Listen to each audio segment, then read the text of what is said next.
আজ আমি পনির দিয়ে এমন একটি রেসিপি শেয়ার করব যাতে না পেঁয়াজ না রসুন না টমেটো লাগবে।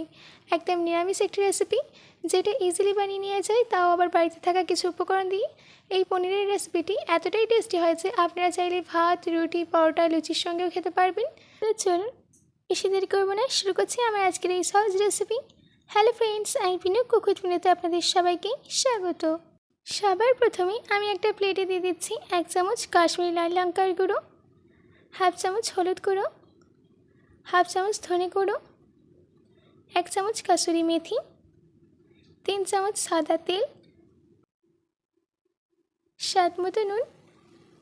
এবার এই সব কিছুকে ভালো করে মিশিয়ে নিতে হবে। সব কিছু ভালো করে মেশানো হয়ে গেছে।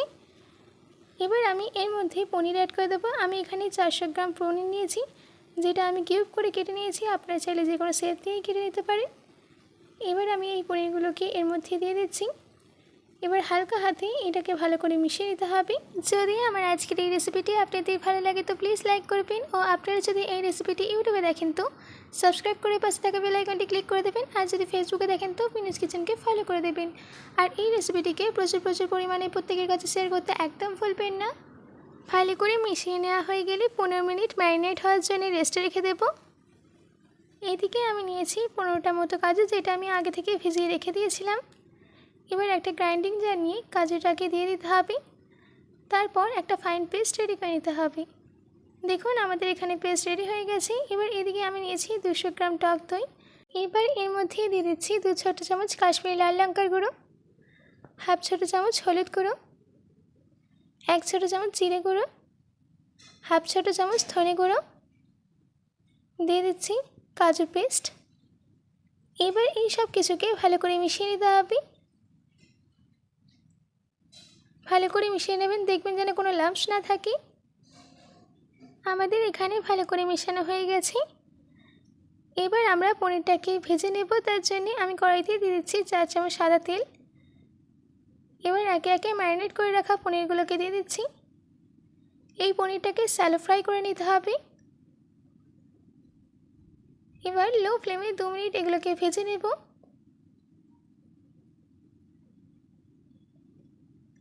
ভাজা হয়ে গেলে এবার এই পনিরগুলোকে তেল থেকে তুলে নিচ্ছি। সম্পূর্ণ পনির তোলা হয়ে গেলে ওই একই কড়াইতেই দিয়ে দিতে হবে 3 চামচ সাদা তেল। তেল গরম হয়ে গেলে দিয়ে দিতে হবে হাফ চামচ জিরে, 2টো এলাচ, 4টে লবঙ্গ, 12টা গোলমরিচ, 2টো শুকনো লঙ্কা, 3টে চেরা কাঁচা লঙ্কা। এবার এইগুলোকে 10 সেকেন্ডের জন্য সতে করে নেব। তারপর দিয়ে দিচ্ছি 1 চামচ গ্রেট করে নেওয়া আদা। আদাটাকে ভালো করে সতে করে নিতে হবে। আদার মধ্যে থেকে কাঁচা ভাবটা চলে গেলে এর মধ্যে অ্যাড করে দিতে হবে 1 ছোট চামচ কাশ্মীরি লাল লঙ্কার গুঁড়ো। এবার গ্যাসের ফ্লেমটাকে লোতে রেখে এগুলোকে ভালো করে মিশিয়ে নিতে হবে। ভালো করে মিশিয়ে নেওয়া হয়ে গেলে এর মধ্যে অ্যাড করে দিতে হবে দই আর মশলার মিক্সচারটা। তারপর এটাকে ভালো করে মিশিয়ে নিতে হবে। গ্যাসের ফ্লেমটাকে লোতে রেখে এটাকে মেশাবেন, না হলে দইয়ের মধ্যে লাম্পস চলে আসবে।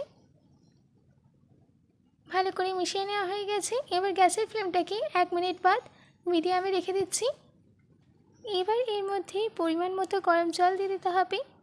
জল দেওয়াটা আপনাদের উপর নির্ভর করছে যে আপনারা কতটা কনসিস্টেন্সি রাখতে পছন্দ করবেন। এবার এর মধ্যেই দিয়ে দিচ্ছি স্বাদ মতো নুন। আবারও ভালো করে মিশিয়ে নিচ্ছি। এবার এর মধ্যে একটা বয়েল আসা অবধি ওয়েট করতে হবে। দেখুন এর মধ্যে একটা বয়েল চলে এসেছে, একটু মিশিয়ে নিতে হবে।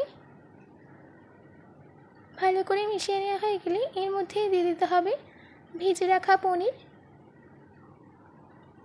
পনির দেওয়ার পর ভালো করে মিশিয়ে নিচ্ছি।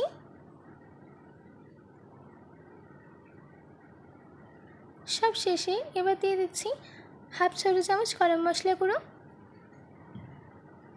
1 চামচ কাসুরি মেথি একটু ক্রাশ করে দিয়ে দিচ্ছি ধনে পাতা কুচি। এবার এই সব কিছুকে লো মিডিয়াম ফ্লেমে 2 মিনিট রান্না করে নিতে হবে।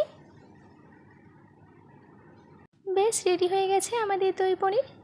এবার গরম গরম সার্ভ করে নিন। আশা করছি আমার আজকের এই রেসিপিটি আপনাদের ভালো লেগেছে। বাড়িতে এটি অবশ্যই ট্রাই করবেন ও কমেন্ট করে জানাবেন যে কেমন হয়েছে। আজকের মতো এইটুকু।